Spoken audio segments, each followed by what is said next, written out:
For decades, India's school children learned from textbooks shaped by old colonial thinking and ideologies. The history taught in classrooms was often sanitized, stripped of uncomfortable truths about invasions, erasures, and the resilience of Indian civilization. From the days of Macaulay, India's education system was a product of colonial design, meant to create subjects, not citizens. For years after independence, this legacy endured. NCERT textbooks continued a Nehruvian Marxist model, prioritizing so-called secularism by downplaying atrocities and erasing the lived experience, resistance, and achievements of Indian culture and communities. Why did this approach persist? Under the pretext of harmony, textbooks disguised invasions as reforms, painted tyrants as tolerant, and suppressed India's indigenous voices. The result? Generations grew up alienated from their own civilizational memory, unable to understand both the suffering and the survival of their ancestors. But when at last change began, it triggered a firestorm. Intellectual elites and entrenched historians, grown used to their authority over national narrative, railed against the new transparency. They accused the government of rewriting history. But what the new textbooks actually do is correct decades of distortion. Let's look at how the new textbooks finally bring hidden chapters of Indian history to light. The revised history lessons now recount with evidence the violence of invasions and the erasure of temples, truths once glossed over. The sack of Chittor by Akbar with the massacre of over 30,000 Hindus is presented side by side with his so-called tolerance, allowing students to weigh contrasting realities. Akbar's own proclamations about forcibly erasing infidelity and destroying temples are directly quoted in the syllabus. No longer are these facts tucked away in footnotes. Babur is now described not as a romantic founder, but as a conqueror who built towers of skulls. The brutality of Aurangzeb's reign, from the destruction of temples at Banaras, Mathura and Somnath, to targeting Jain and Sikh holy places, is laid bare without apology. But there's more. The rise and resistance of the Marathas against Mughal power gets its rightful chapter. While brave regional powers like the Ahoms, Gonds, the Chauhans of Ranthambore and others are finally taught as defenders of land and civilization. Women heroes such as Tarabai and Ahilyabai Holkar are now central, not buried in the margins. They are honored as leaders who defended dharma with both sword and reform. Students are now also told that claims of lower caste mass conversions to Islam, once cited as evidence of medieval egalitarianism, were largely products of economic coercion, dispelling old colonial myths. The so-called syncretic culture of Sufism is examined with honest discussion, acknowledging the complex role of Sufis in both cultural exchange and conquest. Math textbooks, too, have broken the shackles of silence.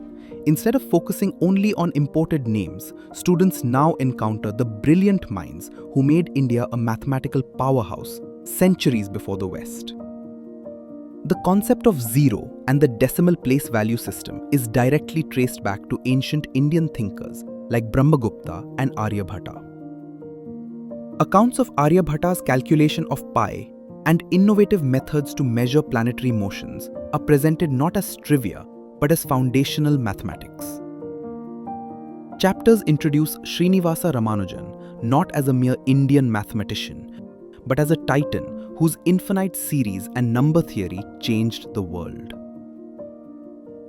Textbooks highlight mathematical techniques from Bhaskar II's Leelavati, the Kerala school's early calculus, and the use of complex numbers in ancient Hindu astronomy.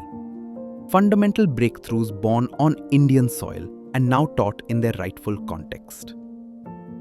Worked examples are set in Indian contexts, calculating temple dimensions using ancient geometry, using Sanskrit numerals, and solving trade problems inspired by the Silk Road and Indian Ocean commerce. Science chapters are now alive with India's own traditions of inquiry and discovery. Students learn that the atomic theory isn't just an idea from the West. Sage Kanard's doctrine of Parmanu described atoms as the fundamental building blocks of matter centuries before Dalton.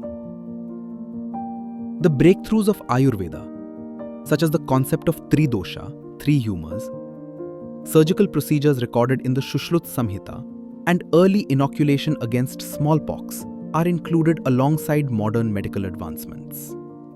The curriculum now explores India's metallurgical wonders, the rust-proof iron pillar of Delhi, zinc distillation at Zawar, and the development of high-carbon steel, all achieved when much of the world struggled with basic metallurgy. Astronomy units describe how ancient Indians calculated eclipses, estimated the circumference of the Earth, and mapped the stars, methods that inspired scholars from Baghdad to China. With hands-on activities and stories drawn from Indian science and medicine, the textbooks invite students to view their heritage as a living tradition of curiosity, testing, and wonder. For the first time in decades, the full spectrum of India's genius, mathematical, scientific, and historical, is visible in the nation's classrooms. Our children are invited to take pride in their inheritance, to ask hard questions, and to imagine their place in a civilization unchained from distortion and silence. The project isn't finished. India's children deserve not just more history, but truthful history, unflinching, unsanitized, and rooted in civilizational clarity. The curriculum now begins, at last, to tell the fuller story of suffering, survival, resistance, and rediscovery. But this is only a start. Let's expect and demand that the journey of honest education continues until every Indian student knows and values their real heritage. To the naysayers, your era of airbrushed history and manufactured harmony is over. India's children deserve the truth, the whole truth, and nothing less. This curriculum change is not just the end of an illusion. It is the rebirth of a civilization ready to inspire the world again.